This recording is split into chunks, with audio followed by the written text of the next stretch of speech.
barri fiigaa jira guyyaan hin dhaabbanne umriin kee deemeera akka hin irraanfanne amaanaa sitti dhaamadha ramadaana galuu kaate hireen koon beekamne maal akka taate barri darbes kanuma kanaa wal fakkaata barri dhufu hoo maali naafoo yaa alaata anis akka namaatti jijjiiramuun yaada amaanaa sitti dhaamadha fuudhinaa geessi kophaa jira jedhin raakeera qilleensi amaanaadha jedhin itti naa himi jabeessi waa sadi sitti dhaama fuutee naa deemtaan galma dhugaa malee sobni hin jirre naa seentaan waljibbaa hiyyummaa fi gabrummaan dabaree nutti hartee jalaa ba'uu dadhabne jedhin boollatti nu hartee barri qabsoo sin dheerate amma nuuf haa dhiyaatu oromoon waliif haa galu tokko ta'ee haa jiraatu barakaan sa'aaf namatti akka nu dachaatu fuudhi naa deemin amaanaa sitti haa taatu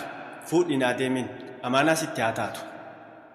nagayatti deemi guyyaan kan kee lixxe qoonni hin beekamne maal akka naa fidde garii qoonni isaa bara dhufu hanqata kun hiree fuudhaa kun hiree heerumaa kun hiree du'aa fudhata kun hiyyummaa baa kun hiyyummaatti seena barri bara milkaa'inaati gammachuutti ceena warra hiree milkaa'inaa fudhate haa taanu deebitee lafaan nu dhabin guutuu waggaa walitti haadachaan deebitee lafaan nu dhabin guutuu waggaa walitti haadachaan maalo oromoo meesheer koppiliinki naa godhaa